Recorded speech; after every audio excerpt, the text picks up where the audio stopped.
Glória a Deus. Quantos estão felizes com o Senhor? Dá mais uma oportunidade.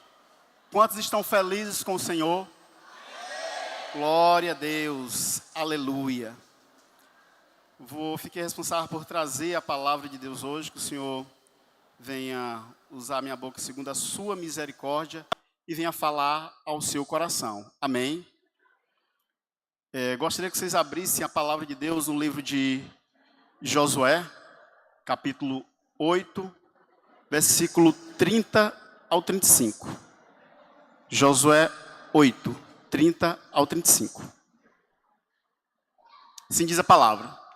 Então Josué construiu no monte Ebal um altar ao Senhor, o Deus de Israel.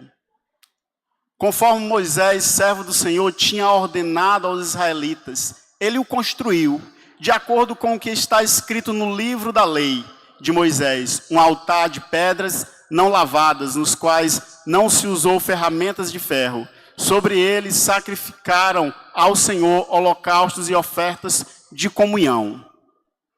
Ali, na presença dos israelitas, Josué copiou nas pedras a lei que Moisés havia escrito.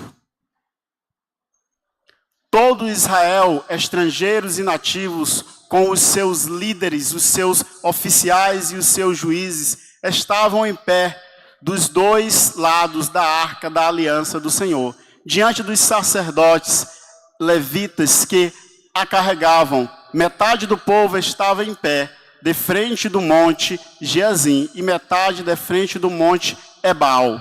Tudo conforme Moisés, servo do Senhor, tinha ordenado anteriormente para que o povo de Israel fosse abençoado. Em seguida, Josué leu todas as palavras da lei, a bênção e a maldição, segundo o que está escrito no livro da lei. Não houve uma só palavra de tudo o que Moisés tinha ordenado que Josué não lesse para toda a Assembleia de Israel, incluindo mulheres, crianças e os estrangeiros que viviam no meio deles. Agora eu gostaria que a igreja abrisse em Josué 24, 15. Josué 24, 15. Se, porém, não agrada a vocês servir ao Senhor, escolha hoje a quem irão servir. Se aos deuses a quem os seus antepassados serviram, além do Eufrates, ou os deuses dos amorreus, em cuja terra vocês estão vivendo. Eu, porém, e a minha família serviremos ao Senhor. Gostaria que a igreja repetisse essa última parte. Contar até 3. 1, 2, 3.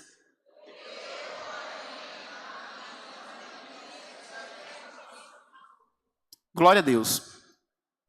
Meus amados, quando nos visitam hoje, passa-se um sinal com a mão. Não se constranja. Glória a Deus. Sejam bem-vindos. Meus amados, aqui quem está falando aqui é Josué, esta palavra.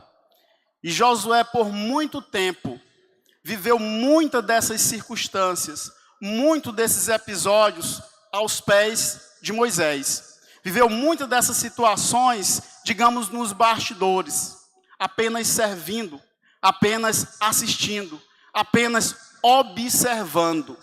Agora Josué ele está diante de uma missão ao qual ele não é apenas aquele que está assistindo, ele não é apenas aquele que está ali de lado servindo, mas Josué agora está servindo como boca de Deus.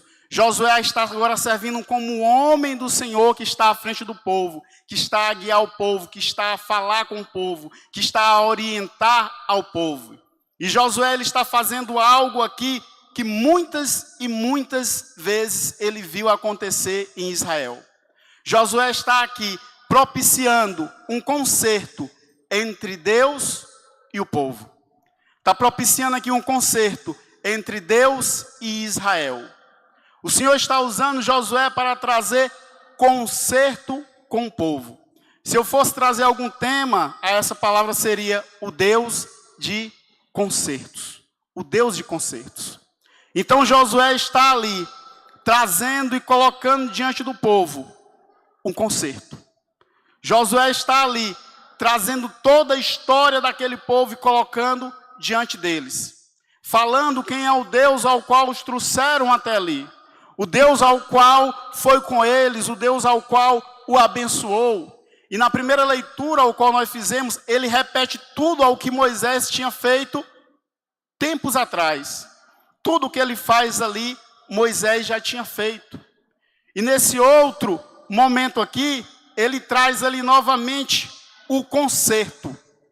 E ele diz ao povo: olha, vocês foram tirados daquele local. Deus foi com vocês por todo esse percurso, por toda essa história, por toda essa caminhada. Mas o que acontece é que ao longo desse percurso, ao longo dessa caminhada, muitas coisas se perderam. Muitas coisas ficaram para trás. Muitas coisas ficaram como quebradas. Muitas coisas ficaram como esculhambadas. E agora o Senhor vem trazer conserto para com vocês. O Senhor, Ele quer um conserto com o seu povo. E eu vos digo, eu quero ser consertado. E eu vos digo, eu e a minha casa, nós queremos.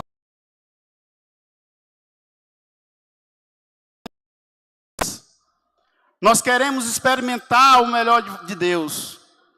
E Ele diz: agora, quanto a vocês, decidam. Se vos parecer bem continuar vivendo com a vida ao qual os vossos antepassados viviam, podem viver. Se quiserem continuar vivendo com o desmantelo, podem continuar vivendo. Eu e a minha casa, nós queremos o renovo de Deus. Nós queremos o conserto de Deus. E quando eu falo aqui de conserto de Deus, de conserto como algo que não está mais funcionando bem, como algo que foi quebrado, como algo que foi desmantelado. Quantos aqui gostam de ter algo quebrado em suas casas?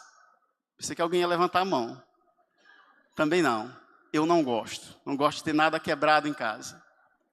E o interessante é que aquilo que está quebrado nem sempre é perceptível a quem está olhando. Se eu disser para vocês que uma dessas duas caixas de som não funciona, vocês não saberiam distinguir qual delas não funciona. Porque vocês não sabem. Mas se fosse perguntar ao Cristiano, ele saberia dizer. Aliás, eu não sei se tem alguma que não presta. Eu acredito que as duas estão prestando. Mas eu quero dizer que nem tudo que está quebrado está à mostra, está à vista. Pode passar, pode ir adiante como se estivesse funcionando. Mas na verdade está quebrado. Na verdade não funciona. Aparentemente funciona. Mas quem conhece sabe que não funciona. Sabe que está quebrado. Eu quero dizer que existe um que nos conhece melhor do que ninguém. Por mais que, como o pastor falou hoje de manhã, que você chegue e diga, está tudo bem. Ele vai mais a fundo. Ele conhece mais a fundo e sabe de fato como está. E se nós, homens, mulheres, que queremos ordem em nossas casas, que queremos coisas funcionais em nossas casas, que queremos uma televisão que possa emitir uma imagem, sair um som, né? Um ferro que esquente, um ferro de gomar que esquente, um fogão que cozinhe. É muito ruim quando alguma dessas coisas não funciona.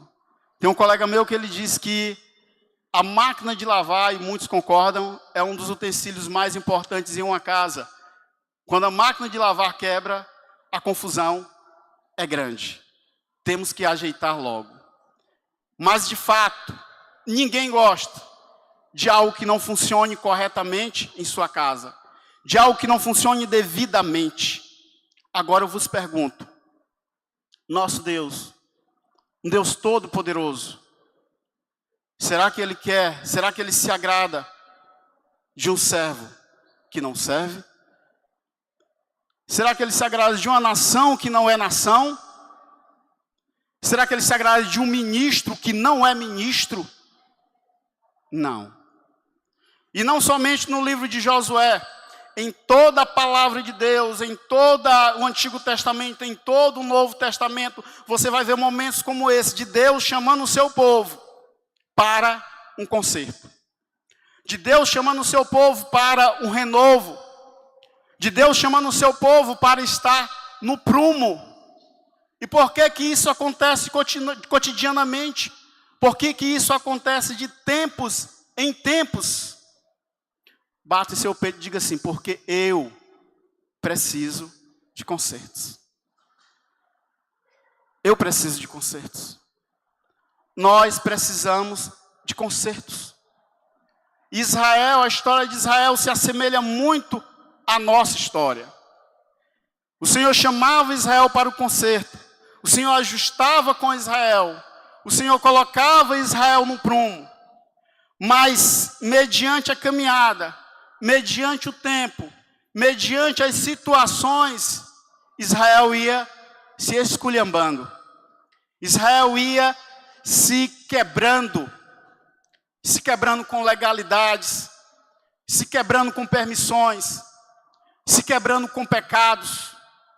E quando pensava que não, lá estava Israel adorando outros deuses, lá estava Israel cometendo diversos tipos de pecados. E novamente Deus levanta outro profeta e promove novamente consertos. E esses consertos, eles são corriqueiros. Esses consertos, eles são constantes, constantes e constantes. Eu quero vos dizer que o mundo ao qual nós vivemos, ele é perito em esculhambar vidas. Ele é perito em destruir vidas. Eu gostaria de abrir em João 10, 10. Que vocês lessem comigo. O ladrão vem apenas para roubar, matar e destruir. Eu vim para que tenham vida e a tenham em plenitude. Outras versões digam em abundância. E Satanás, quando ele não faz isso de imediato, mata, rouba, destrói, ele implanta o desmantelo na vida do homem. Ele implanta ali a quebra na vida do homem. E diante dessa quebra, diante desse desmantelo, o próprio homem, ele vai se destruir. O próprio homem, ele vai se acabar. A palavra de Deus diz que Balaão, ele trouxe um conselho sobre ali o rei para que pudesse trazer destruição sobre Israel. Balaão, ele tentou profetizar algo contra o povo e não conseguiu. Balaão, ele tentou encanto contra o povo, ele não conseguiu. Mas ele diz: eu vou trazer um conselho. Use as mulheres pagãs. Use as mulheres de lá. E seduzam esses homens. E façam com que esses homens possam estarem quebrados. Parafraseando, desmantelados. E através disso terão legalidades para que venha destruição sobre a vida deles. E assim Satanás, ele continua a fazer, ele continua a implantar o desmantelo, ele continua a arquitetar na vida, não somente do mundo. Muitos dizem: não, mas essa palavra é para o mundano, essa palavra é para o descrente. Não, essa palavra também é para o crente, é para o homem de Deus, é para a mulher de Deus. E ali Satanás, ele implanta ali na vida do homem ali, e o próprio homem permite que adentre essas situações em sua vida. E o desmantelo, ele possa vir. E esse desmantelo, ele chega na vida do homem de diversas formas, de diversos momentos. E eu vou aqui explanar aqui algumas personagens bíblicas, ao qual se encontraram desmantelados, ao qual se encontravam quebrados. E eu gostaria de ler com vocês aí em João 4, 7. Veio uma mulher de Samaria tirar água. Disse-lhe Jesus: dar-me de beber. Porque os seus discípulos tinham ido à cidade comprar comida. Disse-lhe, pois, a mulher samaritana: como, sendo tu judeu, me pedes de beber a mim, que sou mulher samaritana, porque os judeus não se comunicam com os samaritanos.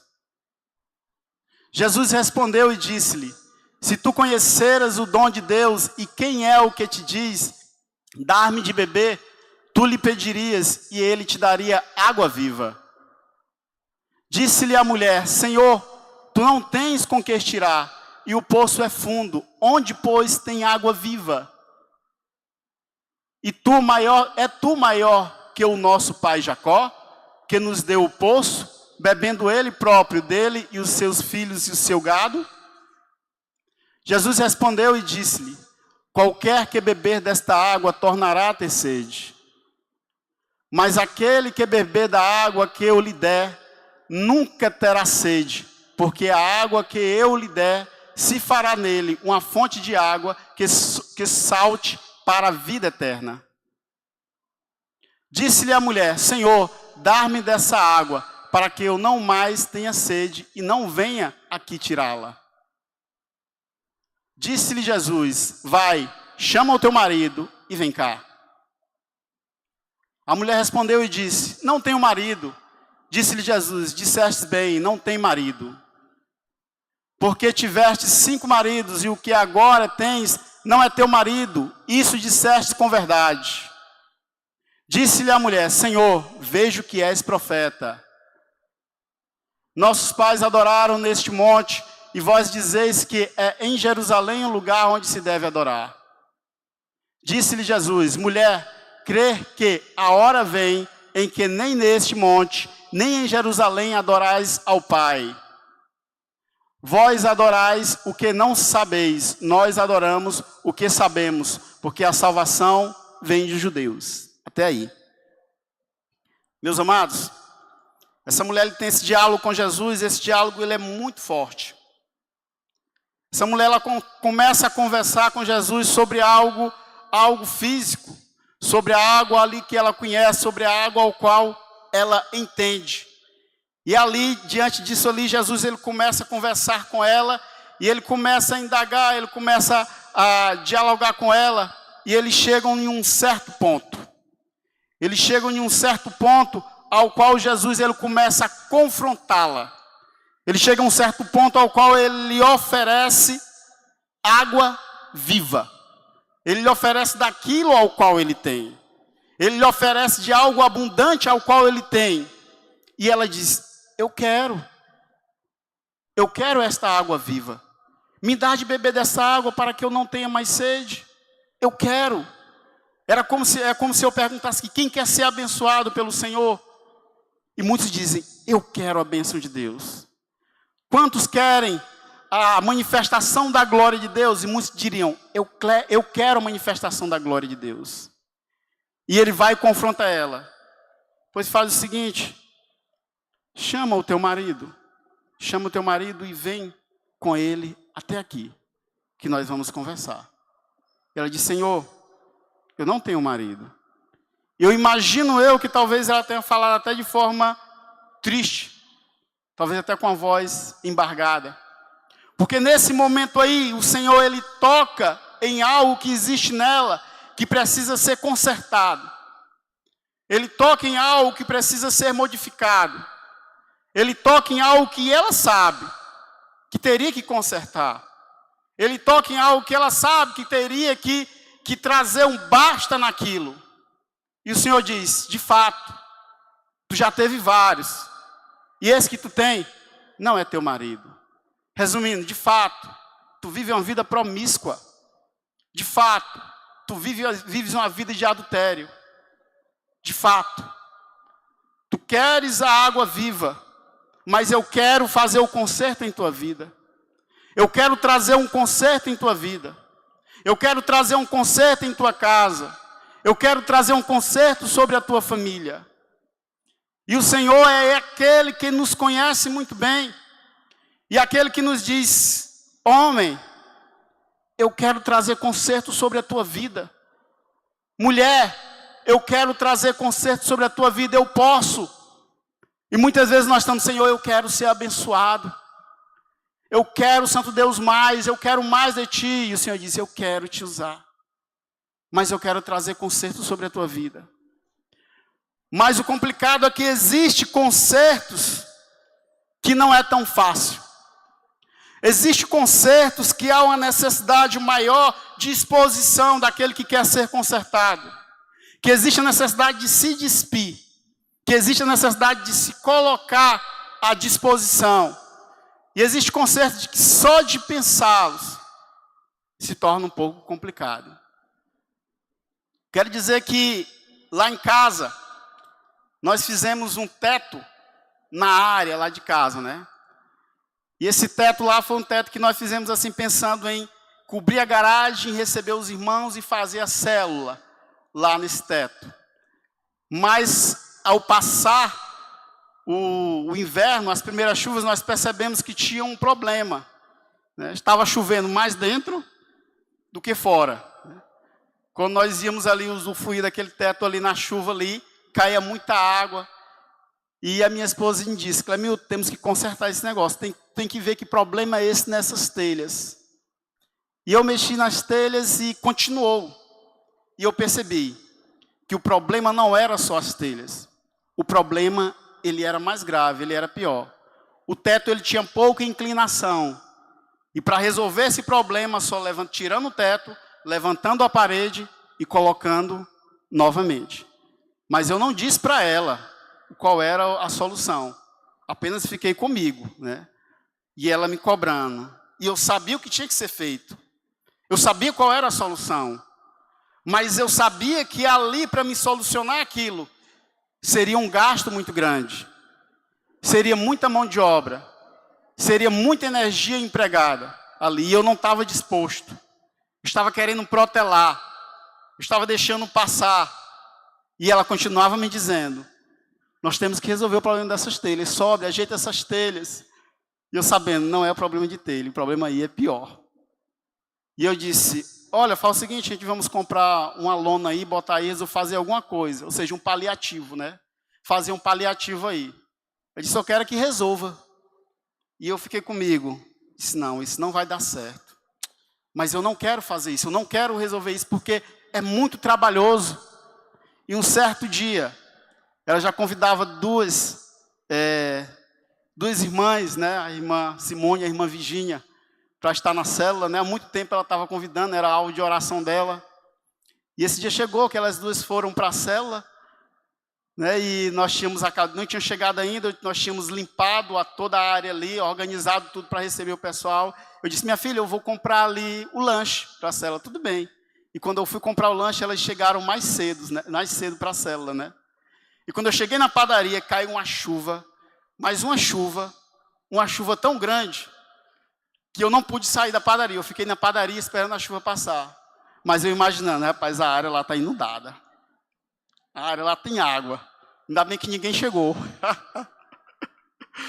Quando eu cheguei da padaria em casa, olha o cenário. A Maria e os meninos tirando a água. E a irmã Simone com a irmã Virgínia lá sentada com os pés molhados lá. Na água, né? E quando eu olho para ela, ela está com aquele olhar que todo homem conhece. Eu te falei, eu não te avisei. Ou seja, eu sabia que o problema estava ali. Eu sabia como resolver o problema. Mas só que eu não tinha disposição para resolver aquele problema. Aquele problema exigia muito de mim. Exigia dinheiro, exigia mão de obra, exigia tempo, exigia esforço. Mas teria que ser feito. Mas teria que ser resolvido. Mas teria que ser consertado. E eu sabia, mas eu estava protelando. Eu estava deixando passar. Até que no momento nós fomos envergonhados. Eu fiquei envergonhado, ela ficou envergonhada também, né? Aquela situação ali. E eu sei que no final de semana seguinte, elas nem foram para a célula. Ela me disse, olha, te falei, ó, elas não vieram para a célula, que no primeiro dia que elas vieram para a célula, ó, cheio de água aqui, como é que elas vieram? Depois não vão vir. Eu disse, não, porque a água estava dando no tornozelo, a água ainda vai subir. Mas brincadeiras à parte, foi um momento que nós ficamos constrangidos. Mas eu quero dizer que o nosso Deus ao qual nós servimos, Ele é um Deus de conserto. E Ele é um Deus que Ele não se agrada em nos constranger. O desejo dEle não é nos constranger. Muito pelo contrário, o seu desejo é de trazer conserto para que possamos consertar.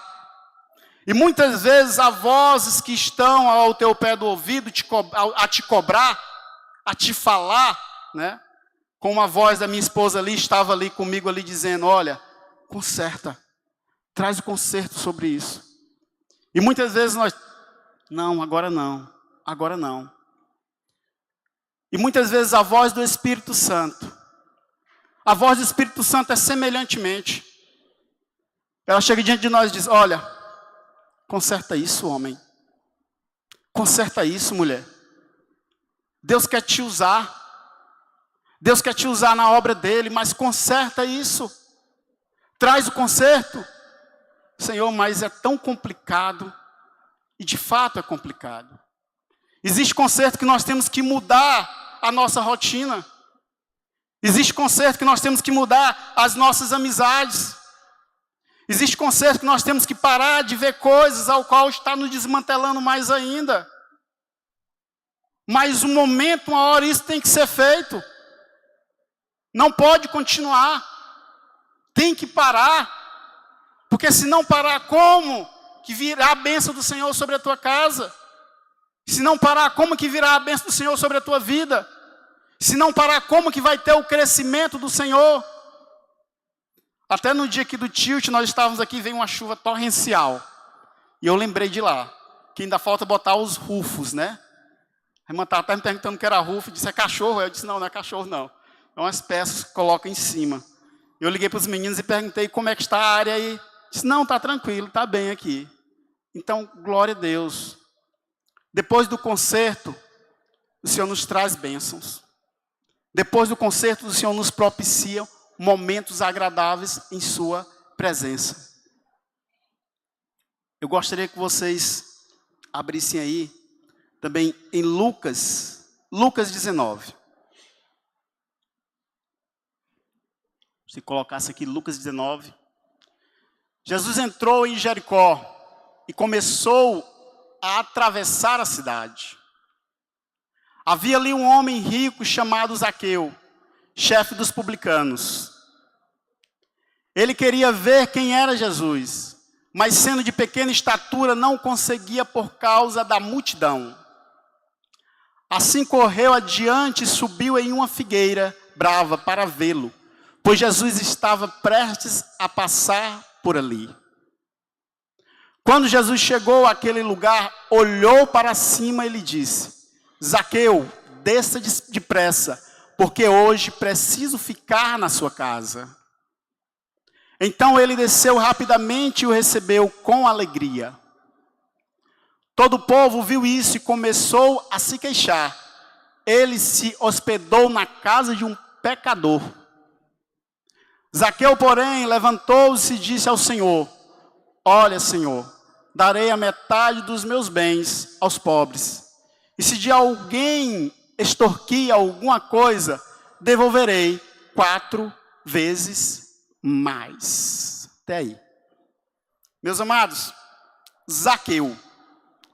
Zaqueu, ele era um homem ao qual ele desfrutava de uma posição, digamos que privilegiada. A função de Zaqueu era cobrar impostos. E Zaqueu, ele se quebrou com o amor ao ter, com o amor ao dinheiro.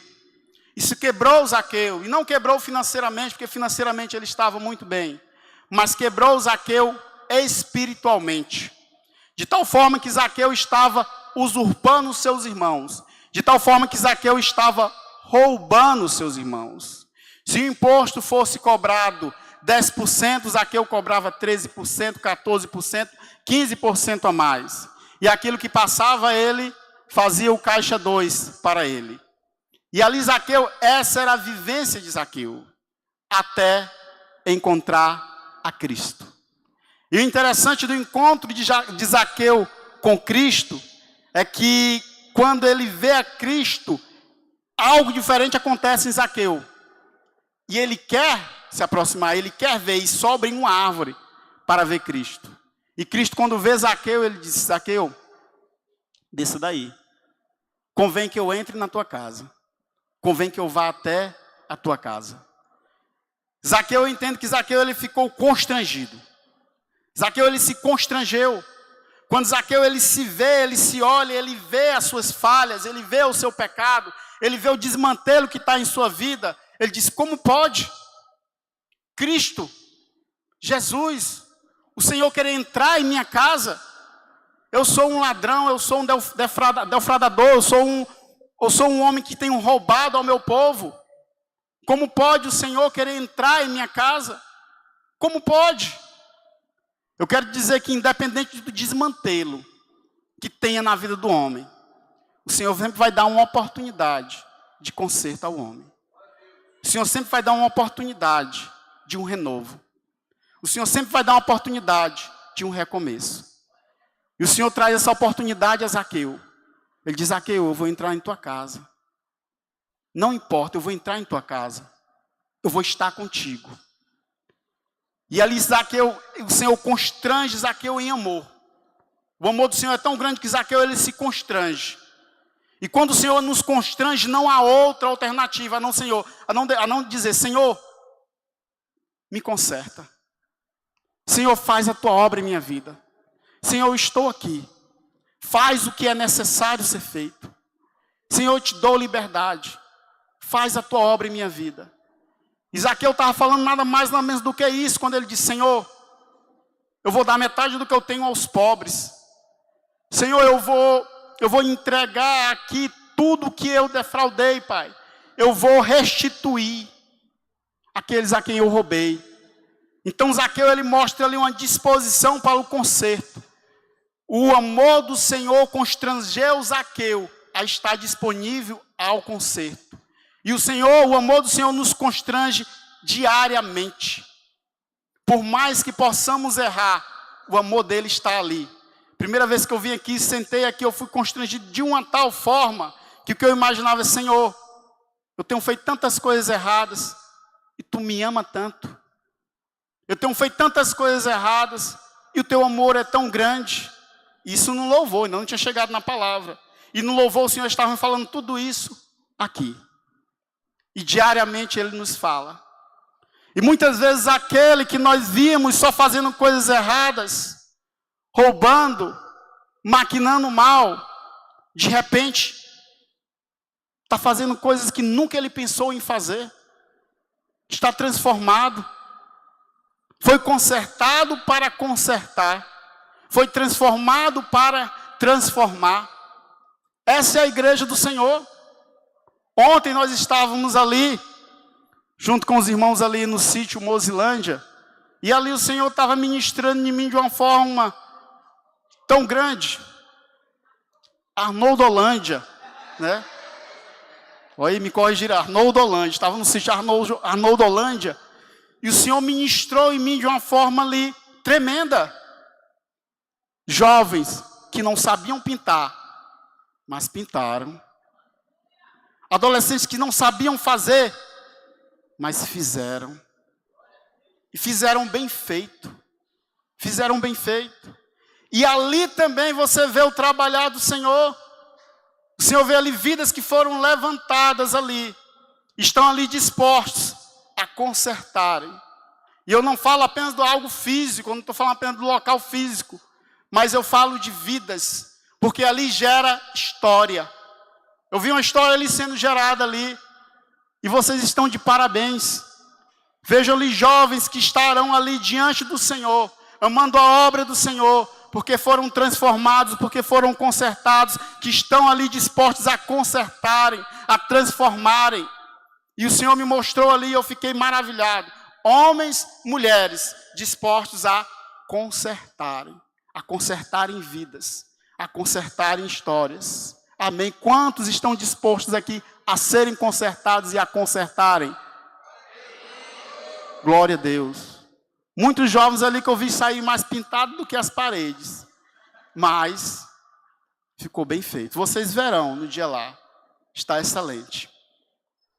Abram aí em em Atos. Atos 22. Versículo 6. Atos 22, 6. Por volta do meio-dia, eu me aproximava de Damasco, quando de repente uma forte luz vindo do céu brilhou ao meu redor. Caí por terra e ouvi uma voz que me dizia: Saulo, Saulo, por que me persegues? Então perguntei: quem és tu, Senhor? Ele respondeu: eu sou Jesus, o Nazareno, a quem você persegue. Os que me acompanhavam viram a luz, mas não entenderam a voz daquele que falava comigo. Assim perguntei: que devo fazer, Senhor? O Senhor disse: levanta-se e entra em Damasco, onde será dito o que você deve fazer. Os que estavam comigo me levaram pela mão até Damasco, porque o resplendor da luz havia me deixado cego. Um homem chamado Ananias, fiel seguidor da lei e muito respeitado por todos os judeus que ali viviam, veio ver-me e, pondo-se junto a mim, disse: irmão Saulo, recupere a visão. Naquele mesmo instante pude vê-lo. Então ele disse: o Deus dos nossos antepassados o escolheu para conhecer a sua vontade, ver o justo e ouvir as palavras da sua boca. Você será a testemunha dele a todos os homens daquilo que viu e ouviu. Até aí. Meus amados, esse é outro homem que conhecemos muito bem. Saulo, que se tornou Paulo. Paulo, melhor dizendo, ele tinha algo que o quebrava, algo que o desmantelava, chamado orgulho. O orgulho de Saulo, o orgulho de Paulo, as suas convicções consigo mesmo, ele era compenetrado em fazer aquilo segundo as suas convicções, o seu orgulho, de tal forma em que nem os seus mestres tinham essa capacidade, tinham essa veemência. Gamaliel, você não vai ver algo falando sobre Gamaliel, ao qual Gamaliel estava perseguindo o povo de Deus. Mas Saulo, ele estava perseguindo o povo de Deus. Ele estava convicto no seu orgulho. Ele estava compenetrado no que ao qual ele ia fazer. E Saulo, ele entendia que aquilo ao qual ele estava fazendo era um favor para Deus. Era algo ao qual Deus se agradara. Era algo ao qual agradava a Deus. Até no dia em que ele teve o encontro com Cristo. E ali, Saulo, ele foi ali derrubado do seu cavalo. Saulo, ele foi derrubado do seu cavalo porque viu uma luz o cegou. E Paulo ali, ele cai ali, Saulo ele cai ali. E ali Paulo, ele fica cego. Ele fica cego. E os que estão ao seu redor veem também aquela luz brilhante, mas não ouvem a voz, o que fala com ele. E a palavra de Deus diz que o Senhor fala com ele e pergunta: Saulo, Saulo, por que tu me persegues? Por que tu estás a me perseguir? E ali ele começa a falar com o Senhor, e o Senhor diz para ele ir até certo ponto, a encontrar o homem que iria orar por ele, o homem ao que iria impor as mãos dele, o homem que iria falar com ele o que ele devera fazer. E ali ele faz. E ele vai até Ananias, e ali é dito a ele o que iria acontecer com ele dali em diante. E o interessante de Paulo é que no seu orgulho, na sua ali obstinação em fazer o mal, porque ele estava fazendo mal. Ele não estava fazendo algo bom, ele estava fazendo algo mal. Ele estava ali a perseguir o povo de Deus. Ele estava ali a buscar cartas, a prender o povo de Deus, a colocar o povo de Deus na cadeia, a matar o povo de Deus. A palavra de Deus diz que ele estava ali com as vestes ali do primeiro mártir Estevão, enquanto Estevão ia sendo apedrejado. Mas essa era a obstinência de Saulo, de Paulo. O orgulho o quebrara. O orgulho o desmantelava. Eu quero dizer que Deus, ele tem te dado liderança. Deus, ele tem te dado capacidade de liderar. Capacidade de estar diante de situações. Capacidade de ser líder de casa. Líder de família. Deus te entregou um ministério em tuas mãos. Deus te entregou algo em tuas mãos. E muitas vezes nós começamos a liderar, a conduzir, segundo a nossa vontade, segundo o nosso orgulho, segundo o que queremos, segundo o que achamos, segundo o nosso desmantelo. Aquele que está desmantelado, ele vai desmantelar. Aquele que está arrebentado, ele vai arrebentar. Aquele que está quebrado, ele vai quebrar. E o que Paulo fazia ali era trazer a destruição. O que Saulo fazia ali era trazer o desmantelo. Mas ele estava compenetrado, ele estava ciente do que ele estava fazendo era algo que agradava a Deus. Eu estou fazendo a obra do Senhor. Eu estou fazendo a vontade de Deus. E o Senhor disse: homem, tu não pode continuar desse jeito. Eu vou ter que tirar essa tua visão. Eu vou ter que te parar. Eu vou ter que dar um basta. Basta. Para. Às vezes estamos conduzindo a nossa casa segundo a nossa ignorância.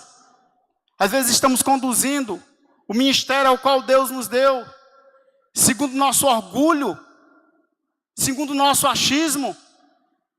E às vezes o Senhor diz: para.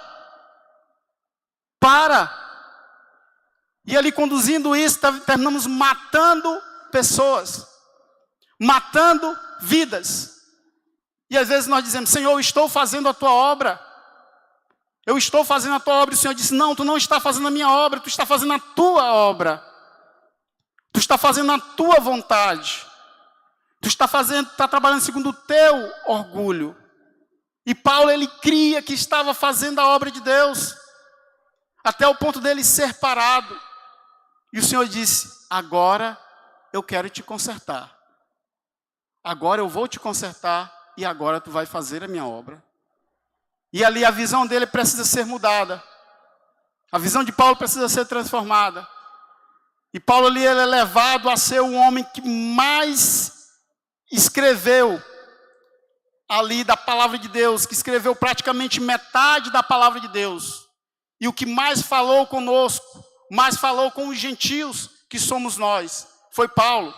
Trouxe a mensagem para os gentios, nos alcançou, mas precisou ser consertado. Precisou de um conserto em sua vida. E esse conserto que chegou na vida de Paulo, de perseguidor, ele passou a ser perseguido. De um homem ao qual escutava só o seu orgulho, só a sua voz, só as suas certezas, ele passou a escutar a voz do Senhor, a voz do Espírito Santo de Deus. Ele parou de ser conduzido pelo seu orgulho, pela sua vontade, pelo seu achismo, pelas suas convicções, pela sua certeza. E passou a ser conduzido pelo Espírito Santo de Deus. Eu creio que aqui tem uma igreja que será conduzida, que vai ser conduzida pelo Espírito Santo de Deus.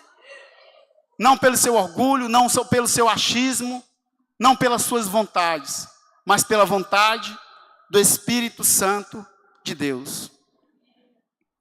Meus amados, eu quero vos dizer que a caminhada, ela não é fácil. A caminhada, ela não é simples. A caminhada cristã, assim como Israel precisou de consertos, assim também nós precisamos de consertos. Não, meu irmão, o homem de Deus, ele já é consertado aí, já está na bênção. Não. O homem de Deus também precisa de consertos. O homem de Deus também, ele precisa muitas vezes abrir mão do seu próprio orgulho, das suas próprias convicções, e consultar o Espírito Santo de Deus, de Senhor, estou na rota certa. Senhor, estou no caminho certo. Senhor, o ministério que eu estou conduzindo, Pai, será que eu estou conduzindo para a Tua glória? O ministério que Tu me deste, eu estou conduzindo para a Tua glória, eu estou conduzindo para a minha glória? Será que é de fato para Te engrandecer? Ou eu tenho me perdido? Me ajuda nesse caminho, Senhor. Há necessidade. E eu quero dizer que o fato de volta ou outra estarmos desmantelados em alguma área, estarmos quebrados em alguma área, não quer dizer que você não é servo de Deus. Não. Porque quando você vai ver na palavra, você vai ver Deus consertando homens de Deus, mulheres de Deus. Vai pegando homens desmantelados e consertando, vai pegando mulheres desmanteladas e consertando. E existem ferramentas ao qual o Senhor usa para trazer esses consertos. Eu quero abrir em Gálatas 5:22. Queria que você lesse comigo, Gálatas 5:22.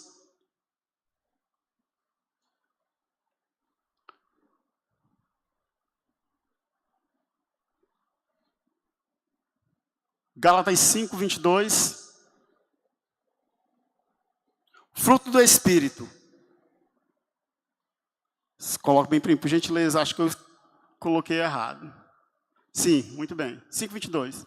No entanto, o fruto do Espírito é amor, alegria, paz, paciência, amabilidade, bondade, fidelidade, mansidão, domínio próprio. Contra essas coisas não há lei. Meus amados, esses frutos são como ferramenta em nossas vidas para nos consertar. Mas só essas ferramentas não são o suficiente. É necessário que aquele que consegue consertar todas e qualquer situação esteja em nossas vidas. É necessário que aquele que conduz essas ferramentas, é necessário que aquele que faz o conserto esteja sobre as nossas vidas. O Senhor Jesus. Ele pagou um alto preço para que possamos ter esse conserto. Ele pagou o preço de sangue para que tenhamos esse conserto. Esse conserto está à disposição para mim, para você. Para finalizar, eu gostaria de ler Salmo 51.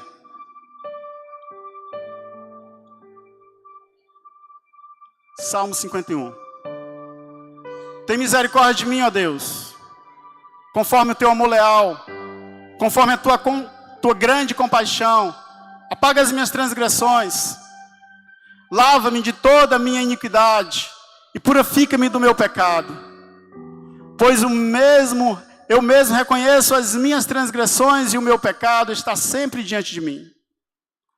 Contra ti, somente contra ti pequei e fiz o que era mal aos teus olhos, de modo que justa é a tua sentença, irrepreensível é o teu julgamento.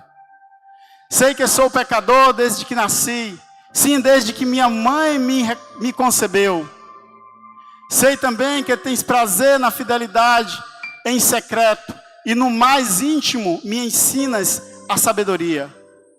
Purifica-me com isopo e ficarei puro, lava-me mais branco do que a neve serei. Faz-me ouvir de novo júbilo e alegria, e os ossos que esmagastes exultarão. Esconde o rosto dos meus pecados e apaga todas as minhas iniquidades.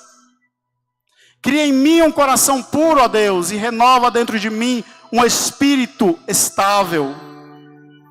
Não me expulses da tua presença, nem tires de mim o teu Santo Espírito. Devolve-me a alegria da tua salvação e sustenta-me com um espírito pronto a obedecer. Então ensinarei os teus caminhos aos transgressores, para que os pecadores se voltem para ti. Livra-me da culpa dos crimes de sangue, ó Deus, Deus da minha salvação, e minha língua aclamará a tua justiça. Ó Senhor, dá palavras aos meus lábios, e a minha boca anunciará o teu louvor. Não tens prazer em sacrifício, senão eu os traria, nem te agradas com holocaustos.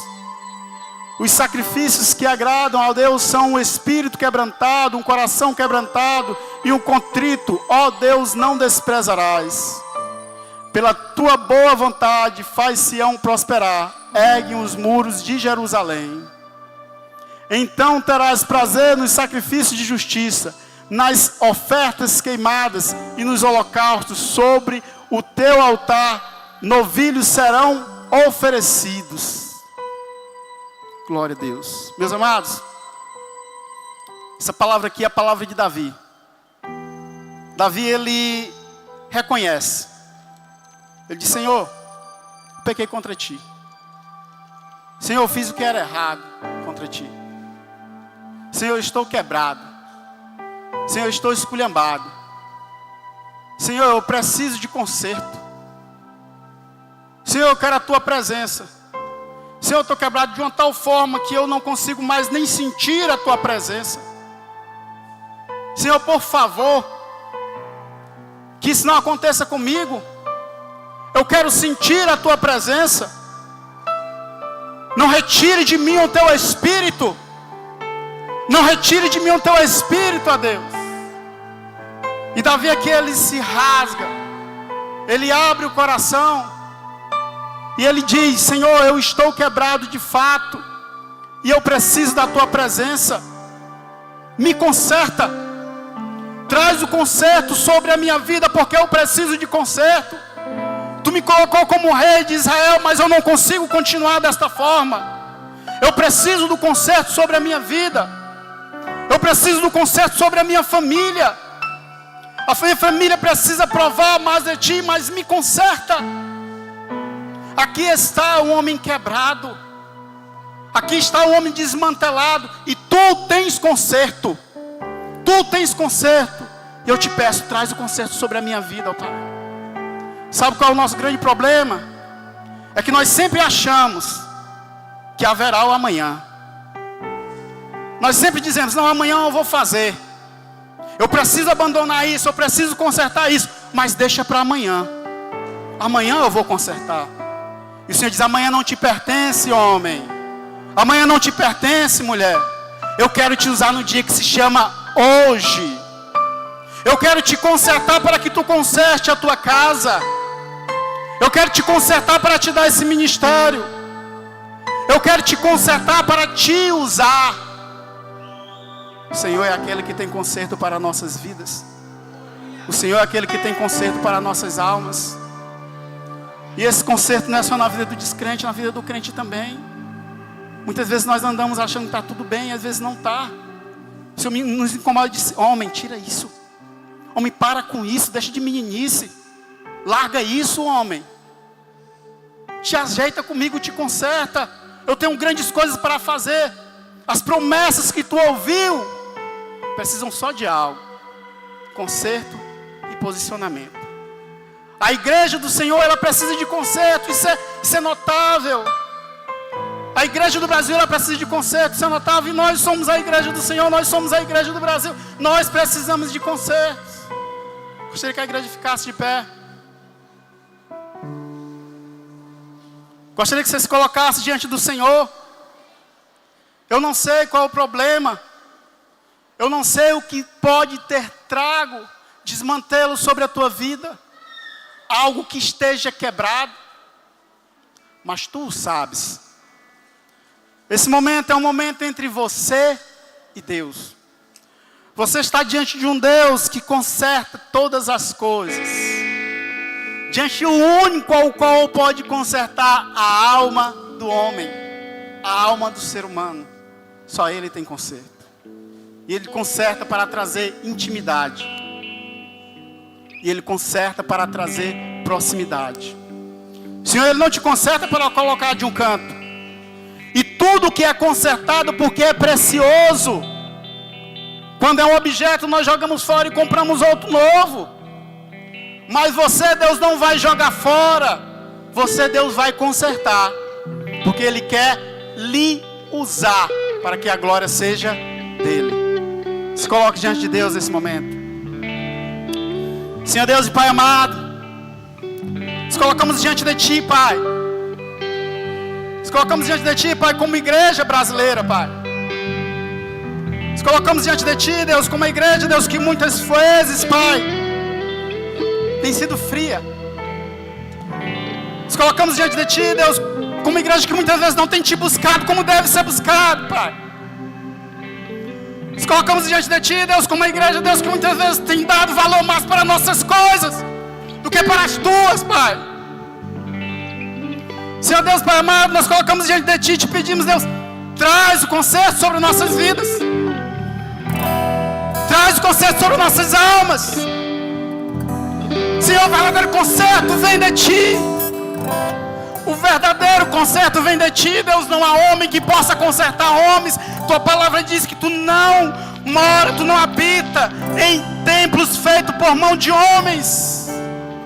É tu quem conserta o teu templo. Espírito Santo de Deus, traz conserto sobre a tua noiva, traz conserto sobre a tua igreja, traz conserto sobre a minha vida. Pai, sonda a tua igreja, Pai.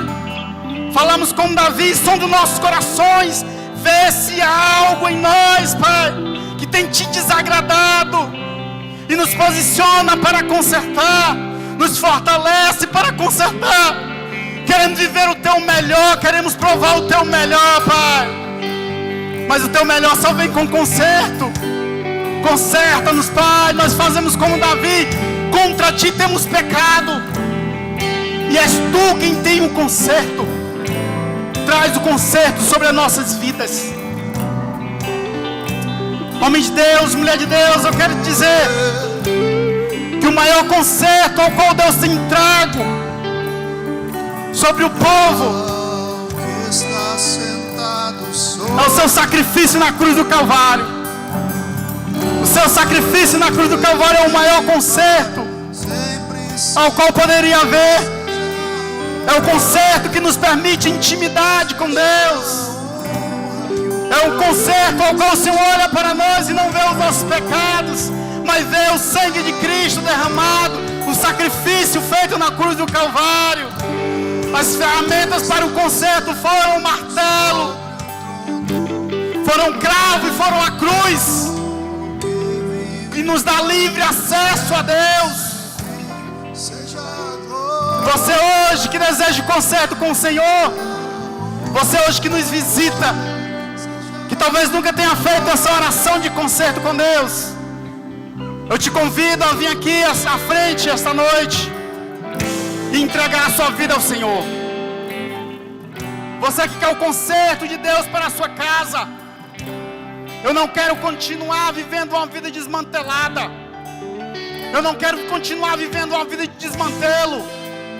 Eu não quero desmantelar a minha casa. Eu não quero desmantelar a minha esposa, o meu marido, os meus filhos. Eu quero ver o teu conserto em minha família, em minha vida, Senhor. Você que nunca fez uma oração de entrega ao Senhor, eu te convido, vem aqui essa noite, vem aqui à frente e te rende ao Senhor. Permita que Ele faça a obra por completo.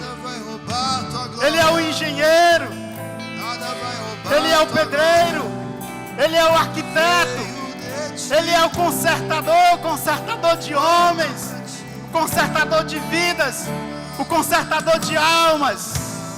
Oh, Santo Deus e Pai amado, nós te pedimos, Pai, nos levanta, Deus, para que possamos proporcionar, Pai, o conserto de vidas contigo, Pai. Nos levanta, Santo Deus e Pai amado, para um renovo da tua parte, para que possamos viver, Deus, aquilo ao qual